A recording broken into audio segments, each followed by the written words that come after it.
Hi friends, ఎలా ఉన్నారు? అందరు బాగున్నారా? నేను ఈరోజు మామిడి తండ్రి చేశానండి. అంటే 3 రోజులు అవుతుంది నేను చేసుకున్నాను. మార్కెట్ నుంచి మామిడి పళ్ళు పట్టుకొని వస్తే కొంచెం పుల్లగా ఉన్నాయండి, ఎవరు తినట్లేదు. అది ఎందుకు వేస్ట్ చేయడం?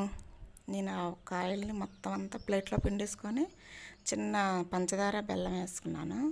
మొత్తం అంతా ప్లేట్లో పల్చగా వేసుకొని 3 రోజులు ఎండబెట్టేసుకున్నానండి. చక్కగా మామిడి తండ్రిలాగా వచ్చింది, పల్చగా వచ్చింది. ఎంత పలచగా వచ్చిందంటే అంత పలచగా వచ్చింది. టేస్ట్ మాత్రం చాలా బాగుంది. మరి పారేసుకొని మనం డబ్బులు పెట్టుకునుకున్నాం కదండి, పండినవి కాదు. పండినవైనా పారేయడానికి మనసు ఒప్పదు కదా. అందుకే నేను ఇలా చేసుకున్నాను.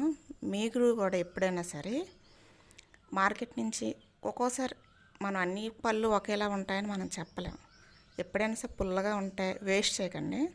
ఇలాగ మామూలుగా చేత్తో పిండేసుకొని ప్లేట్లు వేసుకొని అలా వెంటలో పెట్టేసుకోండి. మామూలుగా చాలా అంటే చాలా బాగుంది. పుల్ల పుల్లగా, తీపి తీపిగా, టేస్ట్ మాత్రం బ్రహ్మాండంగా ఉంది.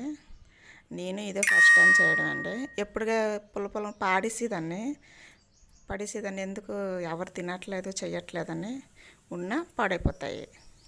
ఎందుకంటే నేను ఒకసారి ఇలా ట్రై చేశాను. మా అబ్బాయి కూడా చిన్నది టేస్ట్ చేసి చూశాడండి. చాలా అంటే చాలా బాగుంది మమ్మీ, పుల్ల పుల్లగా తీపి తీపిగా ఉంది అంటున్నాడు. మీరు కూడా ఒకసారి ట్రై చేయండి. ఎంత బాగుందంటే అంత బాగుంది. చక్కగా లేస్లాగా వచ్చేస్తుంది పల్చగా. చూడండి, రోల్ చేసి చక్కగా తినేయవచ్చు. మా అబ్బాయికి ఇలా రోల్ చేస్తే అమ్మ చపాతీయా రొట్టియా అని అడుగుతున్నాడు. మీరు కూడా ఒకసారి ట్రై చేయండి. మీకు ఈ వీడియో నచ్చినట్టుగా అయితే లైక్ చేయండి, షేర్ చేయండి, సబ్స్క్రైబ్ చేసుకోండి. Thank you.